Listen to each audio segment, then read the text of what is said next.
नमस्कार दोस्तों, स्वागत है आप सबका हमारे YouTube चैनल फैक्ट स्टार्ट्स 24 में।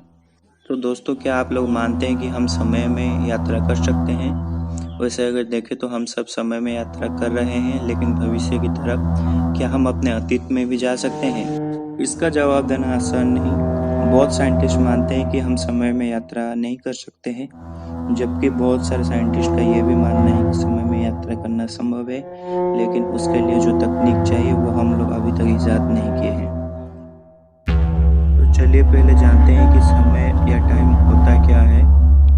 बहुत लोग टाइम को एक कांस्टेंट की तरह मानते हैं, जो कि हमेशा वर्तमान से भविष्य की तरफ जाता है, लेकिन प्रसिद्ध वैज्ञानिक आइंस्टाइन ने समय को एक कांस्टेंट नहीं बल्कि डायमेंशन बताया है। साधारणतः एक वस्तु के 3 डायमेंशन होती है, एक उसकी लंबाई, एक उसकी चौड़ाई और एक उसकी ऊंचाई। लेकिन आइंस्टाइन का मानना है कि समय भी एक डायमेंशन है। आइंस्टाइन अपनी थ्योरी ऑफ रिलेटिविटी में इस बारे में डिटेली बताए हैं, जिसके बारे में हम और एक वीडियो में बात करेंगे।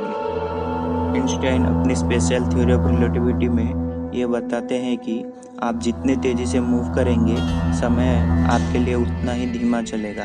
That is speed is inversely proportional to time. और ये थ्योरी प्रूव हो चुका है, क्योंकि आर्टिफिशियल सैटेलाइट्स जो अर्थ के चक्कर लगाते हैं, उनमें लगे हुए क्लॉक्स अर्थ में प्रेजेंट क्लॉक से तुलना में धीमे चलता है। इस फिनोमिनन को टाइम डायलेशन बोला जाता है। आइंस्टाइन का यह मानना है कि अगर हम लाइट के स्पीड से तेज जाएंगे तो हम अतीत में जा सकते हैं, लेकिन इस विषय में अभी भी रिसर्च चल रही है, क्योंकि लाइट की स्पीड एक यूनिवर्सल कांस्टेंट है और लाइट के स्पीड से तेज जाना प्रैक्टिकली इम्पॉसिबल है। टाइम ट्रैवल से बहुत सारे पैराडॉक्स या विरोधाभास जुड़े हुए हैं। आइए उनके बारे में बात करते हैं।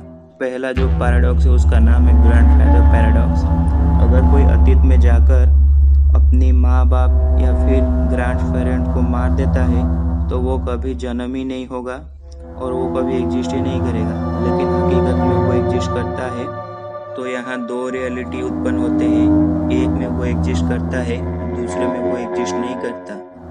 लेकिन रियलिटी और वास्तविकता सिर्फ एक ही हो सकती है, तो वो एक ही साथ एग्जिस्ट और नॉट एग्जिस्ट नहीं कर सकता।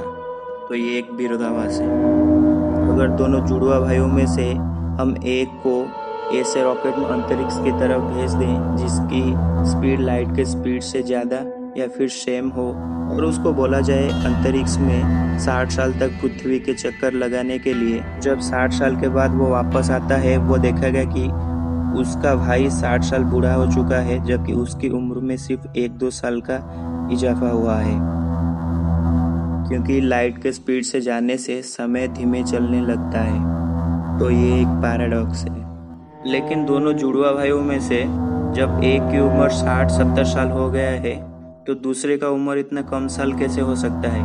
तो ये एक विरोधाभास है। जबकि आधुनिक विज्ञान समय को लीनियर मानता है, जो वर्तमान से भविष्य की तरफ जाता है।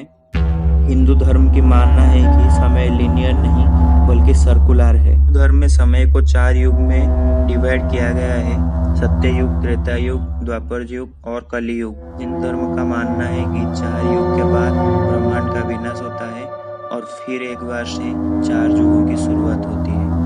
हमारे प्राचीन धर्म ग्रंथों में ये बताया गया है कि ना तो समय की कोई शुरुआत है और ना ही समय का कोई अंत है, बल्कि समय से सब कुछ का उत्पन्न हुआ है और सब कुछ का विनाश भी समय में ही होगा। तो आखिर में हम क्या माने, समय में यात्रा संभव है या संभव नहीं है? अगर हम अब तक की हमारे अंडरस्टैंडिंग, रिसर्च एंड डिस्कवरीज की बात करें तो टाइम ट्रैवल लगभग असंभव ही है। और मेरा ये मानना है कि टाइम ट्रैवल कभी भी पॉसिबल नहीं होगा, क्योंकि अगर कोई व्यक्ति अपने अतीत को जाकर कुछ घटनाओं को चेंज करने की कोशिश करता है तो बहुत सारे विरोधाभास उत्पन्न होंगे। अगर आप टाइम ट्रैवल के दीवाने हैं तो जब तक टाइम ट्रैवल रियलिटी में तब्दील नहीं हो जाता, तब तक आप लोग इंटरस्टेलर जैसी मूवीज देखकर टाइम ट्रैवल का मजा ले सकते हैं। अगर आप टाइम ट्रैवल के बारे में ज़्यादा जानना चाहते हैं तो ऊपर मैंने कुछ बुक सजेस्ट किए हैं, आप जाकर उनको पढ़ सकते हैं। क्या पता आप में से कोई आगे चलकर टाइम ट्रैवल को रियलिटी में तब्दील कर दे। तो दोस्तों, ये थी हमारी आज की वीडियो। वीडियो कैसा लगा कमेंट सेक्शन में ज़रूर बताइए और वीडियो को लाइक शेयर एंड सब्सक्राइब जरूर कीजिए। आपका बहुत बहुत धन्यवाद।